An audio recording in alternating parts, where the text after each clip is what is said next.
It's shaky. Ezra just at the inside of what they call the center there, the doghouse, where they trip the starting gate. Sign is sideways.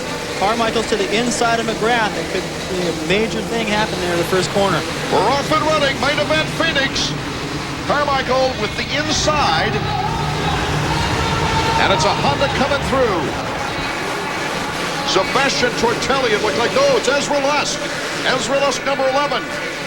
In first place, David Villeman is up challenging Carmichael for second. Carmichael has moved into second. Villeman looks behind him. He sees Jeremy McGrath right on his tail.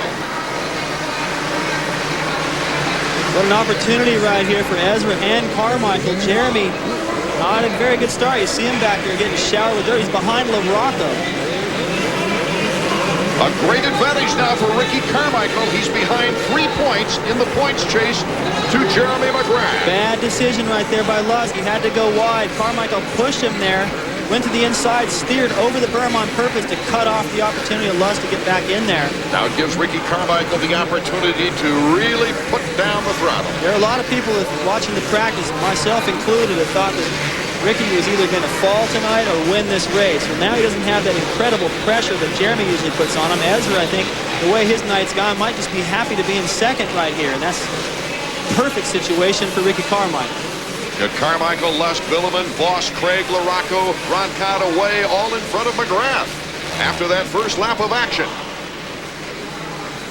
McGrath is not moving up through the pack like I thought he would. Carmichael's got clean sailing. Look at that. He's already got a great lead. Ricky's continued to build that rivalry with the sport's all-time winner, and he just loves the soil here. It's looser. He got his first 250 podium, as we remarked earlier, right here in Phoenix, Arizona. I can't remember the last time McGrath was following LaRocco up through the pack, but that's what's happening here. A little mistake. The soil here is deceiving. It's always been pretty soft, and you get good traction, but here it's a little bit more slippery underneath that powder that's on top. Jeremy found one of those spots. Jeremy moving by Roncott. Carmichael is gone. And Ricky really has taken advantage of this opportunity right now. His second lap was 48 seconds. That's 2 seconds faster than what they were running in the heat races and 2 seconds faster than when Lusk just turned. Here we go back up front. Ricky Carmichael, number 4 on the Kawasaki. He lost to Jeremy by 9/1000th of a second in the last race. And, of course, won his second Supercross in San Diego. But you got to give a lot of credit to these two guys, Ezra Lusk and David Villeman, after horrible, injury-provoking crashes. Yeah, they're really starting to put it back together. The start makes all the difference. Villeman riding with cracked or broken ribs. Ezra Lusk had a big fall, lost the wind as he hit the handlebars in his crash earlier. David Villeman in third on the trail of Ezra Lusk. How about Voss? Heath Voss running in fourth still. He's still ahead of Jeremy. And he didn't qualify in the last round. And that's an excellent ride for him. I'll tell you what, it's starting to show me that the track is a little bit difficult for the men. It doesn't separate the men from the boys as much as some of the other technical tracks.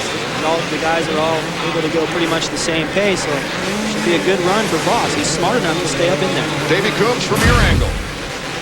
Everyone talks about Jeremy McGrath forming his own team this year. Heath Voss has been doing that for the last 2 years by himself. We like to call that guy the Army of One. He's his own team manager. Half the time he's his own driver, and right now he's running fourth. This is the best he's ever run in a 250 main event. He's done it all by himself. Incredible. Will we have a new points leader when this race concludes?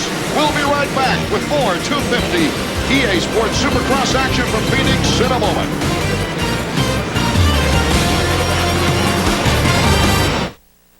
Arizona Bank One Ballpark. Ricky Carmichael got through that first turn with beautiful style and has taken away with this race. Look how fast he goes through that loop section. I walked over and looked at those things, and they're huge. And they're tricky because they're getting ruts all in him, and there's powder on the top that kind of conceal all those little ruts. He goes through there like it's a straightaway. McGrath stuffed LaRocco a moment ago. There he comes into the picture ahead of LaRocco. Here's the battle for second place. Number 11, Ezra Lusk and David Villeman. Villeman picking up some room now on Ezra Luskin. Looks like he wants to challenge for second place. Oh, what a breakthrough that'd be for Villeman after 3 sixth-place finishes and riding hurt. I really felt like he was ready to finish on the podium. You know, he's obviously comfortable here in Phoenix after such a great ride last year. He's feeling better than he has all season. He looked pretty good in practice, but he was getting overshadowed by Wyndham and Jeremy and Carmichael. They're doing all these extra jumps, and they're not doing any of that now because the way the track's broken down, it's played right into Villeman's favor. That's what he's good at. He's picking different lines, and as the track breaks down, he finds them first. McGrath with Voss in front of him. Number 1. He's zipping pretty good now, too. Voss is like, what the heck? He looks up the track and doesn't see Jeremy. He's got him on his tail now. It'll make him a little nervous, but at the same time, he's probably pretty happy. It was like practice. It's the only time Jeremy's ever been behind him. Jeremy McGrath now looking to make a move on Heath Voss, who's currently in 4th. McGrath has done a good job of coming up through the pack. After 7 laps of our 20-lap main event, here's Jeremy now. No Jeremy problem. breezes by. This will be fun for Voss right here. I remember as a privateer, not quite ready for the front runners, but when they come by it and you get to follow them for a lap or 2 or 3 or however long before they pull away and you can't see him anymore, you're going, wow, there he is. Oh, I like the way he does that. Oh, how does he do that? So you learn so much in those few laps. You can follow the guy in practice. That's different. This is racing. Carmichael leading Lusk by 6.3 seconds. Then it's Villeman. Then it's McGrath. This is not the bang-bang back-and-forth rivalry we saw in the last 2 races with Jeremy McGrath and Ricky Carmichael, but it is almost as fascinating watching Jeremy come up through the pack. You don't really ever see this. It's been a struggle for him. He's made things happen. He got around Roncada. He had to stuff LaRocco to get by. Any other week, LaRocco would be moving to the front just as fast as Jeremy, but he seemed a little bit off. I watched him in the practices, and it just really wasn't coming together for him. There's still plenty of time ahead, though, for Jeremy McGrath, should something happen to Ricky Carmichael. Wyndham at the tail end of that freight train. Tortelli trying to stay with those guys, stay in that groove. Carmichael's riding perfect. I haven't seen him make one mistake. And I'll tell you what, during both the practices, he had a case of what his mechanic Chad calls whiskey throttle. This guy was all over the place, and I was getting nervous watching him. I'm thinking, man, he better settle down. He has. Well, there's one thing about Ricky. He's got a little Bob Hanning in it. He keeps you on the edge of your seat, even though he's riding perfect. Yeah, once he jumps this triple now, he's realized, you know, that quadruple isn't any faster. Do the triple, get into the corner, get through the whoops as quickly as you can, ride a shorter racetrack. Look at the way he jumps in there. Instead of trying to hit them all and take your chances getting crossed up in a rut, jump through there. He only touches once. McGrath putting in a 49.6 lap. But Carmichael's last lap, or best lap, is a 48. Jeremy coming through the mechanics area. Whoa. You don't see very many of those, but see, when you get back there and your routine gets interrupted, things aren't going the way they always do. You got to reach back and start finding a little bit extra speed here and there. And it's difficult on this racetrack. The harder you try, the more chances are you going to make a mistake in inconsistent soil. A 49.4 lap on the last lap for McGrath, a 49.8 for Ricky Carmichael. Yeah, Ricky's been faster than everybody every single lap. Look at the way he comes around that corner. He just ruins the turn. They got to go over there with the tractor now and fix it. He's knocking hay bales over. Carmichael having lappers who get through. He's been on the podium every race, registered what he's called the most significant win of his career in San Diego, but taking over the points lead here, and not just a tie for the points lead, might be even more significant at this time during the season. This section right here, they were jumping all the way with that bump into the corner in practice. He was the only guy of the top 4 or 5 that were doing it that couldn't do it. He almost crashed there twice, decided, you know what, forget it. I'm not going to be all hung up on trying to jump that triple into the corner. I'll just go fast everywhere else. No one's been able to do it in the main event. When we come back, we'll see what the greatest supercross rider in the world can do as Ricky Carmichael now leads. Arizona, Ricky Carmichael with about a 9-second lead on second place, but while we were away, it's really heated up for the battle for second place between Ezra Lusk, number 11 on the Team Honda right there, and look at this. Jeremy McGrath giving pressure to Villeman, number 934. McGrath to the inside. McGrath That's the same corner where Villeman passed him last year, going the opposite direction. Isn't that amazing?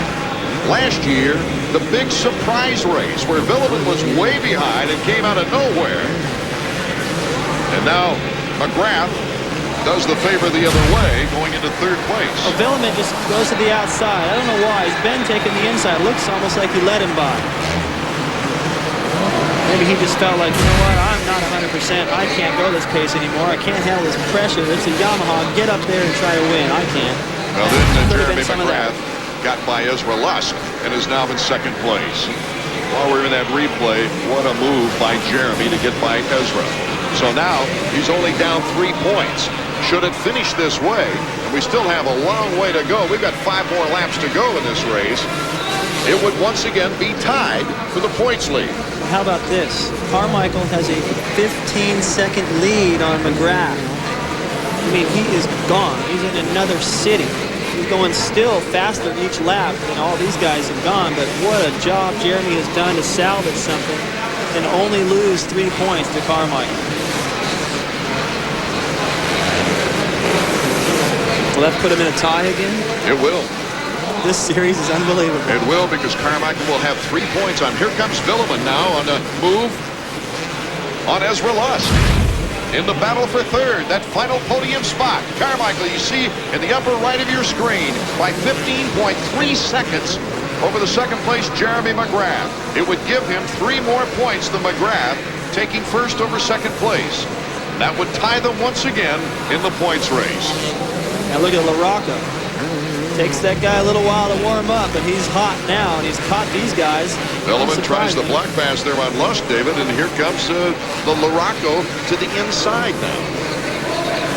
Makes it work. Oh, he blew it right there in the timing. Villeman gets him back. It's going to be hard to get by him again. Good back and forth action. He stuffed it. LaRocco and Villeman. LaRocco through the mechanics area, got an inside line and just parked Billy. Almost knocked Villeman over.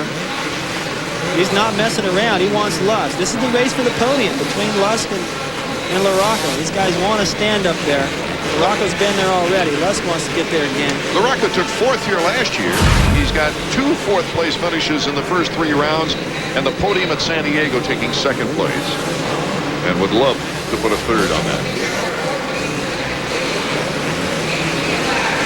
This is where you're getting tired. Track's broken down as much as it's going to get.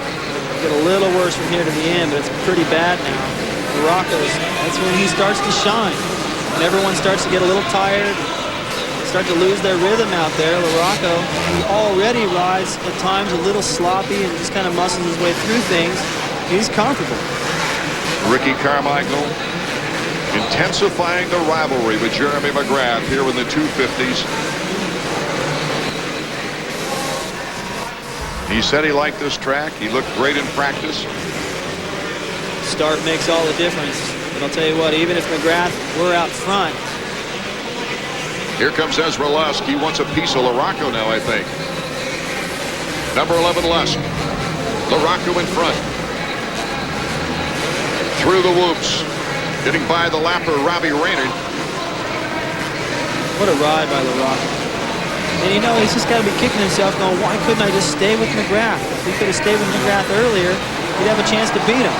White flag is out. Final lap. Carmichael, McGrath, LaRocco, Lusk.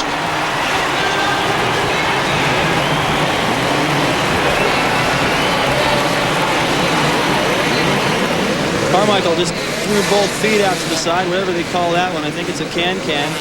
Flash bulbs went off everywhere. He doesn't have far to go. This could be the first Kawasaki win here in Phoenix ever. Be 2-2. Carmichael needed to win this race.